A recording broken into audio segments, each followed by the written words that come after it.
On te dit de changer tes croyances. On te montre même comment les déconstruire. Mais personne ne t'explique comment les trouver. Et c'est exactement pour ça que tu as l'impression de ne pas avancer. C'est quoi les croyances limitantes? C'est des pensées qui sont inconscientes. Des pensées qui sont là pour t'aider à survivre. Et en plus, elles dirigent jusqu'à 95% de ta vie. Salut, moi c'est Evaline, coach en expansion transformationnelle. Ma mission, c'est de t'aider à revenir à toi, sortir du mental et à bâtir une vie qui te ressemble vraiment. Donc, si c'est le genre de contenu qui t'interpelle, je t'invite à t'abonner, peu importe sur la plateforme sur laquelle que tu es, et à activer les notifications pour ne rien manquer des prochains épisodes. Et j'ai envie de te parler de quelque chose de très important. Je m'adresse directement à toi maintenant. Si tu es rendu à un point où est-ce que travailler sur toi, ça ne suffit plus, et que tu es tanné de juste comprendre, réfléchir, analyser, et que tu aimerais que tout s'incarne bien dans ta vie, réellement, concrètement. Et que ce que tu veux profondément, c'est de te recentrer, te stabiliser intérieurement et émotionnellement, évoluer sans que ça devienne compliqué. Alors, le programme de groupe Trajectoire a été créé exactement pour toi. Trajectoire, c'est quoi? C'est un programme de groupe de coaching sur 6 mois, un espace structuré, bienveillant, pour t'aider à sortir de la confusion et reprendre ta responsabilité personnelle, incarner une version de toi qui est plus assumée, solide, libre, dans le quotidien aussi, pas juste dans ta tête. Les inscriptions sont ouvertes en ce moment et les portes se ferment le 6 mars à minuit parce que le programme va commencer la semaine suivante. Tu trouveras les détails dans la description de l'épisode. Donc, revenons à notre sujet. Le problème, c'est pas de libérer les croyances. Le problème, c'est que personne nous a aidé à savoir comment les identifier. Et moi, j'ai envie aujourd'hui de te parler de ça et je vais te partager ma méthode, mon processus You Love en 3 étapes pour aller trouver ces croyances-là et, bien sûr, en effet, nous aider à nous en libérer. Petit truc avant qu'on aille dans les détails de la technique. Les croyances, ça se trouve dans 4 choses. Dans tout ce qui te dérange, hein? Donc, les choses qui te gossent, en bon québécois. Les croyances se trouvent dans ce qui se répète, donc tes patterns. Elles se trouvent aussi dans ce qu'on justifie, les excuses, et dans ce qu'on évite. On va aller explorer tout ça ensemble. Les croyances limitantes, les croyances tout court. Un sujet tellement important, tellement utile pour ton évolution, pour ton développement personnel, parce que, comme j'ai dit tout à l'heure, les croyances, ce sont des pensées inconscientes. Alors, c'est quelque chose que tu portes en toi, okay, souvent depuis l'enfance ou alors depuis certains événements qui ont créé un soi-disant traumatisme ou une situation où est-ce que tu as eu vraiment des raisons de créer cette croyance-là de protection. Je t'explique. Les croyances, ce sont des pensées inconscientes. Ça veut dire qu'on ne se rend pas compte qu'on les a nécessairement. Et c'est ça qui est difficile parce que tout le monde nous donne leur méthode de comment déconstruire les croyances, comment reformuler tes croyances, comment s'en débarrasser. Oui, mais à chaque fois, ils oublient l'étape préliminaire qui est de trouver ces croyances-là sont où ces croyances-là. Comment je fais pour le savoir que j'ai une croyance limitante? Comment je fais pour savoir c'est laquelle qui est importante, c'est laquelle qui me nuit le plus? Comment je fais pour les trouver? C'est de ça qu'on va parler aujourd'hui. Je trouve ça super important comme sujet parce que ces croyances-là, comme je dis, sont inconscientes. En plus, sont reliées à un système de survie que tu as pu développer souvent c'est depuis l'enfance. Et aussi, c'est quelque chose qui mène ta vie parce que, on le sait, le subconscient, j'en ai parlé dans un autre épisode, le subconscient va mener 90 à 95%, c'est des chiffres arbitraires, mais quand même, c'est en grande majorité, ta vie est menée par ton subconscient. Alors, si ton programme interne n'est pas aidant parce qu'il est en mode survie, il est en mode je te protège de tout pour pas que tu sois blessé, ce qui est aussi bien, puis on va en parler tantôt, ben ça fait en sorte que tu es bloqué. Tu peux pas aller vers ton expansion, tu peux pas évoluer au rythme que tu aimerais, tu sens toujours quelque chose qui te limite, qui t'empêche, un genre de boulet, et c'est pour ça qu'on doit en parler, parce que tu peux faire les meilleurs plans d'action que tu veux, tu peux avoir le coach meilleur de la Terre, tu peux faire tout ce que tu as besoin de faire pour avancer, mais si tu règles pas le programme interne, qui souvent est nourri par tes croyances, ben t'avanceras pas vraiment loin, tu vas toujours revenir à ton point du centre, si tu veux. Je vais donner une métaphore. Imagine que tu as devant toi un arbre avec des poires, donc un poirier, et que tu veux avoir des pommes.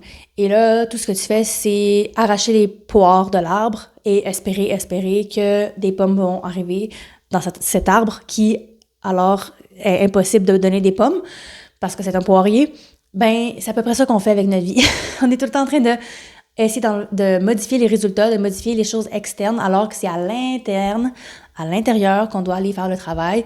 Et le travail invisible, c'est-à-dire que Justement, on va pas aller couper les branches de l'arbre pour aider l'arbre à faire des pommes. Non. Ben déjà, même, c'est peut-être pas le meilleur exemple là, parce que, bon, on peut pas non plus déraciner l'arbre. Oui, en fait, c'est ça qu'on va faire. On va aller déraciner ces croyances-là qui nous limitent pour aller planter les graines de pommes, du pommier, pour aller avoir un pommier, pour avoir les croyances qui nous aident, qui nous supportent, OK? Donc, c'est juste une petite image là, mentale pour t'aider à comprendre le concept que je veux t'amener. Se libérer de ces croyances, c'est quand même difficile, mais c'est faisable. Ça demande du courage parce que ça demande d'aller voir des choses qui sont inconfortables et d'aller revoir ta façon de voir les choses, ce qui est assez dérangeant pour l'ego aussi. Vous allez voir, c'est quand même quelque chose qui est possible de faire. On a parlé du fait que c'était inconscient, c'est dans les racines, c'est quelque chose d'invisible, c'est sous la terre, c'est sous la surface. Et ça détermine tout le reste. Ça détermine les fruits que tu vas récolter. Ça détermine vraiment ton identité, ta personnalité. Ça détermine les résultats que tu vas avoir dans la vie, etc. Et en plus de tout ça, c'est un mécanisme de survie souvent. Ça va être quelque chose que tu as développé, comme j'ai dit tout à l'heure, par rapport à l'enfance, pour te maintenir en sécurité. Mettons que tu es un enfant, OK? Puis là, tu te fais déranger par tes frères et sœurs. Tu essaies de mettre ta limite, tu poses une limite, tu dis que non, je veux pas que tu me parles comme ça, je veux pas que tu prennes mes jouets, je veux pas que tu prennes mes vêtements, mettons. Et là, le résultat que t'as, c'est, dans ton enfance, c'est personne te respecte, you know what I mean, genre ça fonctionne pas, c'est le chaos. Puis en plus, la personne t'en veut, puis là, elle te prête plus ses affaires parce que t'as pas voulu prêter les tiennes, parce que t'as voulu mettre tes limites. Bon. Qu'est-ce qui se passe? Ben, toi, tu perçois ça comme, oh mon Dieu, en mettant mes limites, j'ai perdu l'amour de la personne. J'ai perdu un lien avec la personne. Donc, qu'est-ce que tu comprends en tant qu'enfant? C'est, OK, c'est dangereux de mettre ses limites. Donc, je ne les mettrai pas. Mais on s'entend-tu qu'en tant qu'adulte, on sait très bien que si tu mets pas tes limites, c'est ça le danger. Donc, c'est d'aller reconstruire tout ça, d'aller voir d'où ça vient, sans nécessairement faire une psychanalyse, hein, on n'est pas en psychothérapie, là.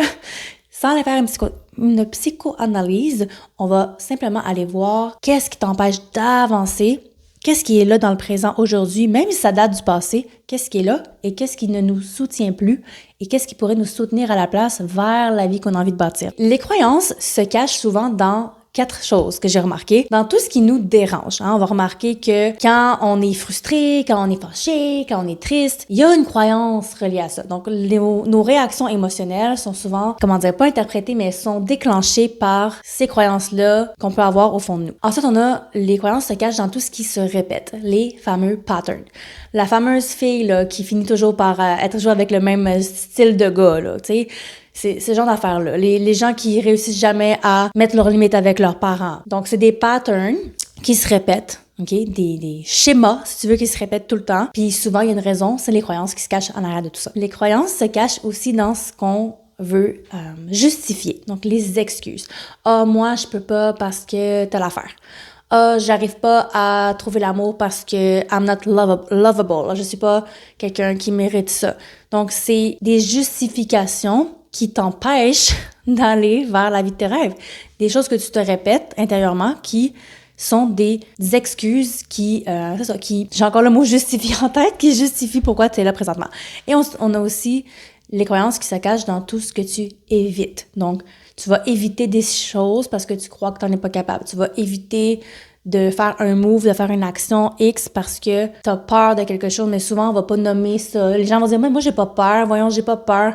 OK, t'as pas peur, mais t'as pas envie que telle chose arrive. Tu crois que si tu fais telle affaire, ça égale ça. Souvent, c'est comme ça que je l'explique, les croyances limitantes. Donc, les croyances en général, c'est une formule mathématique, si tu veux. Si X arrive, alors Y.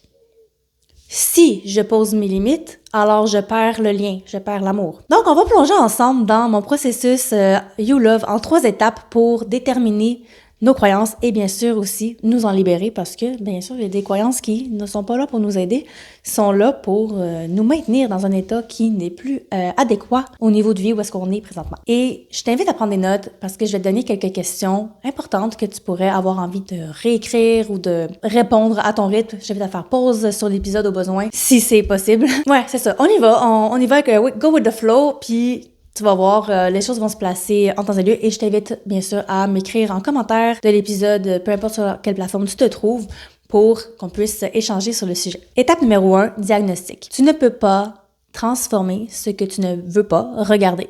Et en gros, c'est d'arrêter de jouer à l'autruche et c'est de regarder en face ce qui est, même si c'est désagréable, même si c'est honteux, même si on n'en revient pas, Qu'est-ce qu'on voit? La première étape, c'est toujours la conscience, c'est toujours de voir ce qui est. Là, tu vas me dire, oui, Valine, mais je sais pas comment voir qu'est-ce qui est. Et c'est pour ça qu'on est ici aujourd'hui, pour aller voir comment.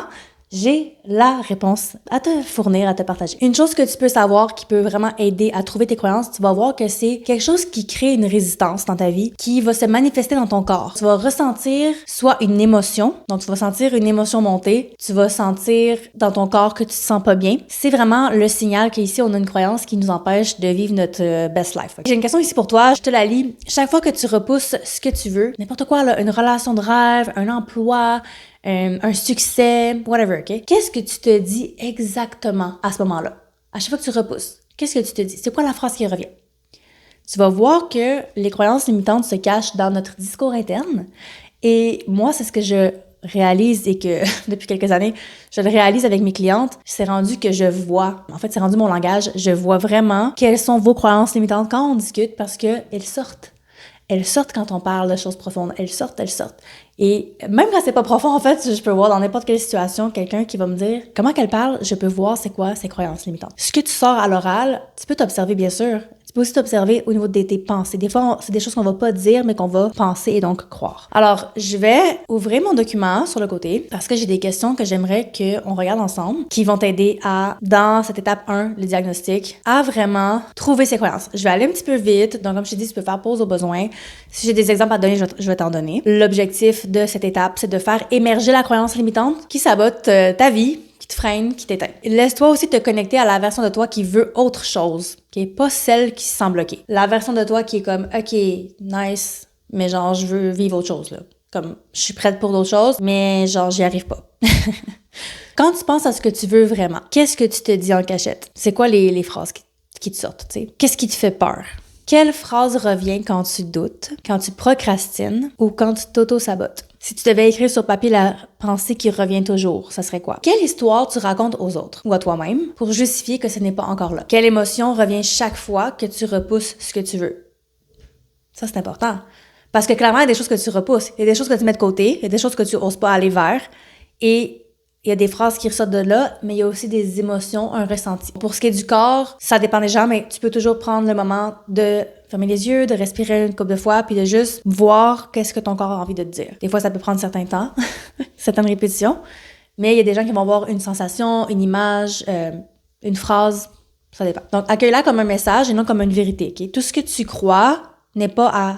En fait, tout ce que tu penses n'est pas à croire à 100%. Ton corps te parle, ton intuition te parle, mais des fois, c'est aussi ton ego qui te parle, OK? Puis ton enfant intérieur qui te parle. Donc, il n'y a pas une vérité nécessairement dans tout ça, mais il y a des messages. Puis de ces messages-là, tu peux décider ce que tu vas en faire. Est-ce que ça va devenir ta vérité ou est-ce que ce n'est plus ta vérité? Faut juste faire attention pour ça. Même des fois, j'irais jusqu'à dire, de façon hyper simple. Bon, ça, c'est les questions que j'avais écrites dans mon document. Mais moi, personnellement, les questions que je me pose, ça peut être vraiment général aussi. Par exemple, on va prendre l'exemple de, encore une fois, la relation. Okay? La relation, la femme qui, par exemple, est dans des relations toujours toxiques puis qui veut enfin comme trouver comme sa relation idéale de ses rêves. Je commencerai vraiment général par continuer les phrases comme étant l'amour c'est.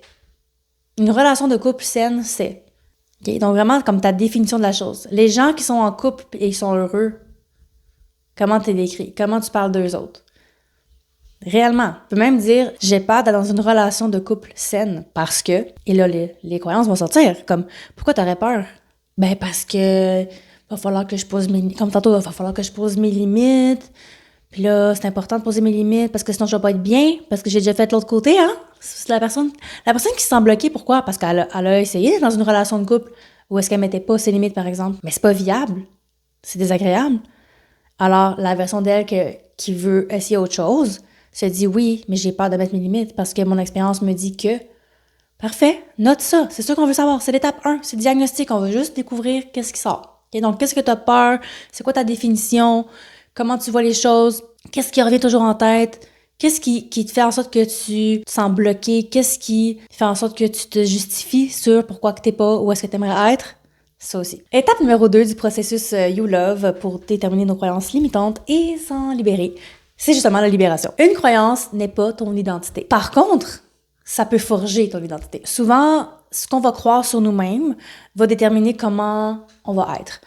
Et c'est là qu'est la beauté de la chose, c'est que oui, les croyances vont comme forger notre identité, notre personnalité, parce que, veut pas, notre subconscient adhère à ça par protection. Mais justement, ma belle, c'est une protection. Ça veut dire que c'est un mécanisme de défense. Ça veut dire que c'est pas toi, ta personne, ton vrai être, la vraie personne que t'es.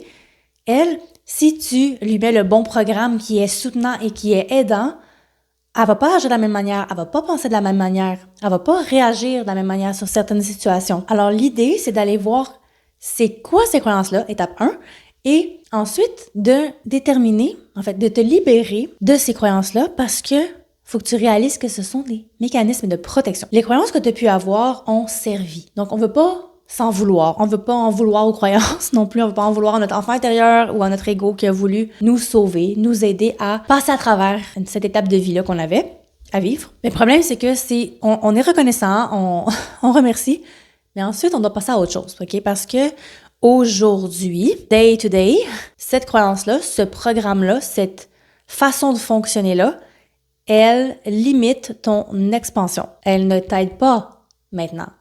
Elle fait juste te freiner. Et dans tout ça, le problème, c'est que le système nerveux croit encore que la nouveauté égale danger. Il faut que tu saches que ton système nerveux, ton corps, ton subconscient veulent te maintenir en vie, veulent t'éviter les inconforts, veulent te garder en sécurité et veulent éviter le danger. Mais là, il va falloir que tu lui parles. Il va falloir que tu lui dises, écoute, mon chéri, merci de m'avoir aidé, mais aujourd'hui, on s'en va dans une autre direction et il va falloir que ça se passe bien.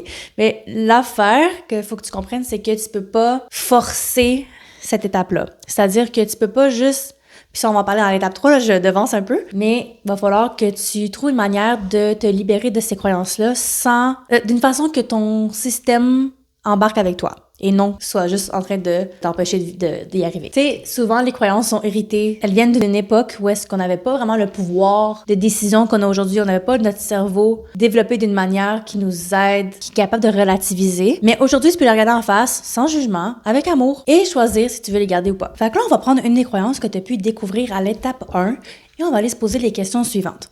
Premièrement, prends ta croyance et pose-toi la question. Est-ce que c'est 100% vrai? Est-ce que c'est 100% vrai tout le temps? Et même que j'ai envie d'ajouter pour tout le monde. La phrase que tu as trouvée, la croyance que tu as pu découvrir, est-ce qu'elle s'applique à tout le monde? Normalement, la réponse va être non. Alors, ça te donne un petit indice, une petite puce à l'oreille qui te dit « OK, ça veut dire que je pourrais décider autrement. Je pourrais faire comme « OK, cette croyance-là n'est pas vraie pour tout le monde, donc peut-être qu'elle pourrait ne pas être vraie pour moi. » Et donc, je pourrais choisir quelque chose qui est plus vrai, quelque chose qui adhère mieux à la version de moi que j'en suis en train de devenir, que j'essaie d'incarner actuellement. Réalise aussi que cette croyance-là, elle t'a protégée. Tu peux, si tu veux faire le travail plus profond, découvrir, de te poser des questions en fait, à quel niveau elle t'a protégée, de quoi elle t'a protégée. C'est pas nécessaire, mais c'est quelque chose qui peut t'aider à faire la paix avec, faire « OK, je comprends pourquoi tu as été là, mais maintenant, je te dis au revoir et je vais de l'avant. » C'est une décision que tu dois prendre. De quoi as-tu peur si tu n'avais plus cette croyance-là? Parce que, clairement, elle a été là pour te protéger. Comme on l'a dit, elle a été là pour te maintenir dans un état de sécurité quelconque et relatif. Mais qui tu serais si elle n'était plus là? Parce que c'est une question importante à se poser, dans le sens que ça peut créer une certaine forme de peur de laisser ce genre de croyances, ce genre de forme de pensée ou de façon de fonctionner de côté, puisqu'on sait que c'est en ayant ces croyances-là qu'on en est rendu où est-ce qu'on en est aujourd'hui. Mais si on va aller de l'avant et si on veut enfin aller dans une autre direction, celle qui n'est pas la survie, ben, il va falloir faire le deuil, il va falloir faire la rupture, la cassure. Et pour ça, oui, c'est bon d'aller voir pourquoi elle a été là, à quoi elle a servi, d'accord, si ça peut t'aider. Mais ensuite, ce qu'on veut faire, c'est adresser les freins qui t'empêchent de la laisser aller. Et aussi, de voir comment tu serais si cette croyance-là n'était plus là. Comment tu te sentirais? Quel genre de personne tu serais? Comment tu réagirais? Comment tu te comporterais dans ta vie si cette croyance-là n'était plus là? Si elle n'existait plus? Comment tu aborderais la vie, tes relations? Avant de passer à l'étape 3 du processus You Love pour trouver une croyance et s'en libérer, je veux juste faire un point avec toi. Je veux que tu ressentes mon énergie, je veux que tu ressentes tout l'amour que je peux te porter et t'envoyer, même si on se connaît pas. Et j'aimerais que tu saches quelque chose. Je sais c'est quoi avoir des croyances, des programmes internes qui nous limite, qui nous empêche d'aller vers ce qu'on veut vraiment, comme si c'est un genre d'auto-saboteur qu'on a à l'intérieur de soi. Et je sais aussi qu'on peut vraiment s'en libérer, qu'on peut vraiment passer au travers, qu'on peut décider autrement. Puis si tu m'entends dire ces mots-là depuis tout à l'heure, décider autrement, choisir quelque chose de nouveau, c'est qu'il faut réaliser qu'on a un pouvoir de décision actuellement, OK? En tant qu'adulte, on est rendu à un point où est-ce qu'on peut choisir quelque chose de différent pour notre vie. C'est vraiment ça. C'est comme ça que la vie fonctionne, en fait. De ma façon de voir les choses, c'est des choix. Des choix, des choix, des choix. Et quand tu as développé cette croyance-là, quand tu as commencé à l'entretenir, c'est que tu as fait un choix. Mais c'était un choix qui était inconscient, OK? Parce que tu voulais te protéger. Et là, aujourd'hui, tu es consciente. Tu veux aller vers quelque chose de différent. Et tu as l'opportunité et la capacité et la liberté de choisir différemment. Et de voir avec courage, oui, mais avec aussi vérité, qu'est-ce qui est là, qu'est-ce qu'on veut plus, qu'est-ce qu'on veut aller chercher. Donc, je voulais juste faire un petit point avec toi pour te dire à quel point je suis de tout cœur avec toi dans le processus. C'est pas facile, mais c'est faisable. C'est pas si compliqué que ça. Faut juste avoir les bons outils, le bon accompagnement aussi, parce que si jamais c'est quelque chose que tu veux travailler, pas juste de ton côté, mais avec un accompagnement, sache que c'est quelque chose que j'offre. Troisième étape du processus You Love pour déterminer ses croyances limitantes et s'en libérer finalement, c'est le réalignement incarné. Qu'est-ce que ça veut dire? C'est qu'on va aller créer une nouvelle croyance qui est crédible pour ton corps, pour ton système nerveux. Une phrase, un nouveau programme qui fait en sorte qu'il n'y a pas de résistance, que ton système peut l'absorber et être en accord avec pour fonctionner pour les temps prochains. Et là, il faut que tu saches quelque chose. Ici, on parle pas de réciter des affirmations, des mantras, à n'en plus finir. C'est pas vraiment l'approche que je préconise. Oui, ça peut fonctionner pour certaines personnes, mais le problème avec ça, c'est que dans ces phrases-là, ces mantras-là, ces affirmations-là, ces citations-là, peu importe ce que tu veux, comment tu veux l'appeler, il y a beaucoup de choses qui sont pas crédibles pour ton système. C'est-à-dire que je pourrais t'envoyer une liste d'affirmations à répéter chaque matin, mais si tu y crois pas, il y aura toujours de la résistance en arrière-plan. Il y aura toujours quelque chose à l'intérieur de toi qui va faire comme « Ouais, mais non, c'est pas vrai, tu sais. Ouais, mais ça marche pour les autres, mais pas pour moi. » Donc, il y a toujours comme une résistance, quelque chose qui bloque, quelque chose qui fait en sorte que même si tu t'envoies plein de phrases, puis tu les répètes, puis que tu les écoutes, puis que tu... whatever, c'est comme si c'est pas intégré dans toi, c'est comme si c'est juste du bruit autour de toi. Tu les entends, mais tu les intègres pas. C'est comme dire « je t'entends, mais je t'écoute pas ». Ce qu'on doit faire, c'est que la nouvelle croyance doit être progressive. On doit trouver une façon de modifier la croyance que tu as de départ, qu'on a trouvée à l'étape 1, et de la rendre... En fait, souvent, on va prendre l'opposé, tu sais, pour aller de l'autre côté de la croyance. Mais quand on fait ça, c'est tellement dur à croire pour ton système que ça fonctionne juste pas.